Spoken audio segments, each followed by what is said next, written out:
تو یہ ساتھ جو سوال کرنے والے ہوتے ہیں تو وہ سوال کرتے ہیں لیکن اس میں سے بہت سی چیزیں ہمارے لیے یہ نکلتی ہیں. آپ نے فرمایا کہ میں یہ گمان کرتا ہوں, یہ ویژولائز کرتا ہوں, سوچتا ہوں کہ اگر یہ مرحلہ میرے پروفٹ کے ساتھ, میرے رسول کے ساتھ پیش آتا صلی اللہ علیہ وآلہ وسلم, تو وہ بھی ایسے ہی کرتے بنے یہ گی. بڑی عمدہ مثال آپ نے حضرت مولانا روم رحمۃ اللہ علیہ کے حوالے سے دی. ظاہر ہے ہم تو آپ کی جوتوں کے خاک کے برابر بھی نہیں, لیکن خود کو بعض اوقات آپ کو اس مقام پر رکھ کر دیکھنا چاہیے کہ جو متشددانہ رویے ہم اپنی سوسائٹی میں دیکھتے ہیں, اگر ہم ایک لمحے کے لیے تصور کریں کہ ہمارے آقا صلی اللہ علیہ وآلہ وسلم اس مقام پر موجود ہوتے یا وہ یہ دیکھ رہے ہوتے, تو کیا ہمیں سراہتے اس کام پر یا اس کی ممانعت فرماتے یا اس پر نالا یا ناراض ہوتے؟ یہ میں یہی عرض کرنا چاہ رہا ہوں کہ یہ تب ہوگا جب ہم شعوری سطح پر, رسماً نہیں شعوری سطح پر سیرت طیبہ کا مطالعہ کریں گے. اور پھر میں تو آپ اپنوں کی بات کرتے ہیں, نبی اکرم صلی اللہ علیہ وسلم جب غزوہ بدر سے واپس تشریف لے جا رہے تھے مدینہ منورہ, 70 سردار تھے کفار کے, اور وہ لوگ تھے جنہوں نے دن رات آپ کو اذیتیں دی تھیں. اس موقع پر آپ نے فرمایا, نبی اکرم صلی اللہ علیہ وسلم جب طائف سے واپس آئے تھے تو اس وقت حضرت ابو طالب وہاں نہیں تھے اور گھر میں خدیجۃ الکبریٰ بھی نہیں تھیں اور مکے میں داخل ہونا مشکل تھا, اور ایک شخص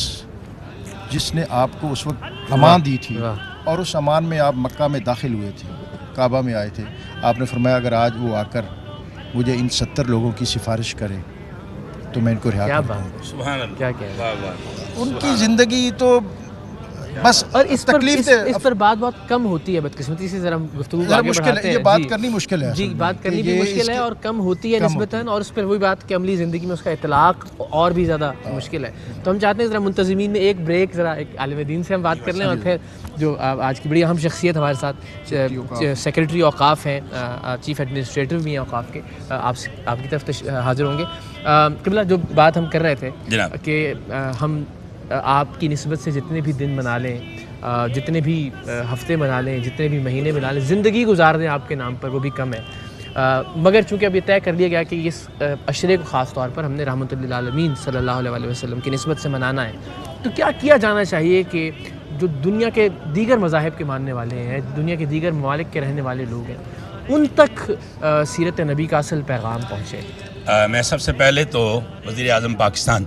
جناب عمران خان صاحب کو مبارکباد پیش کروں گا کہ پاکستان کی 74 سالہ تاریخ میں یہ پہلا وزیر اعظم آیا ہے جس نے, جیسے قبلہ پیر سید طاہر رضا بخاری صاحب فرما رہے تھے کہ علامہ اقبال نے کہا کہ کوئی ایک دن ہمیں اپنے رسول کے لیے مختص کر دینا چاہیے کہ ہم سارے کام کاج چھوڑ کر صرف اپنے نبی کا ذکر کریں. تو اس حکمران نے, اس وزیر اعظم نے ایک ہفتہ شان رحمت للعالمین کی صورت میں منانے کا جو باقاعدہ بائی آرڈر بائی حکومت اہتمام اور انتظام کیا, اس کا محکمہ اوقاف نے پنجاب کی تمام اوقاف سے جو وابستہ مساجد ہیں نہ صرف وہاں سیرت النبی کانفرنسوں کا اہتمام اور انعقاد کیا, بلکہ جن سے قبلہ سیکرٹری صاحب کے اور شاہ جی کے ذاتی ریلیشن تھے مختلف مسالک کی بڑی مساجد کے اور امام بارگاہوں کے, وہاں بھی وحدت امہ کا جو اس دفعہ اظہار ہوا ہے پاکستان میں اس کی مثال نہیں ملتی. اس کی وجہ یہ ہے کہ ہم اس رسول کا کلمہ پڑھنے والے ہیں. اس کی وجہ شجی یہ ہے کہ ہم اس رسول کا کلمہ پڑھنے والے ہیں جس نے اعلان نبوت سے 5 سال پہلے 35 سال کی عمر میں عین پورے شباب کے عالم میں, جب عالم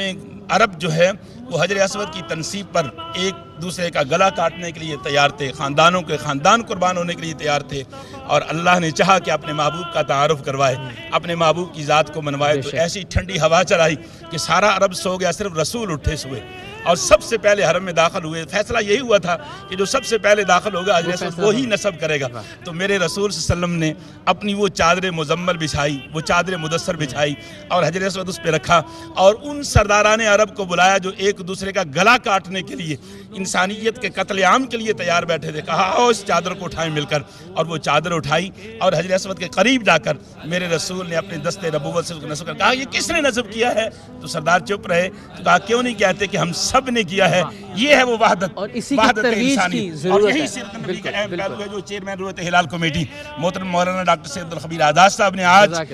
سیرت النبی کانفرنس انعقاد کر کے قوم کو پیغام دیا.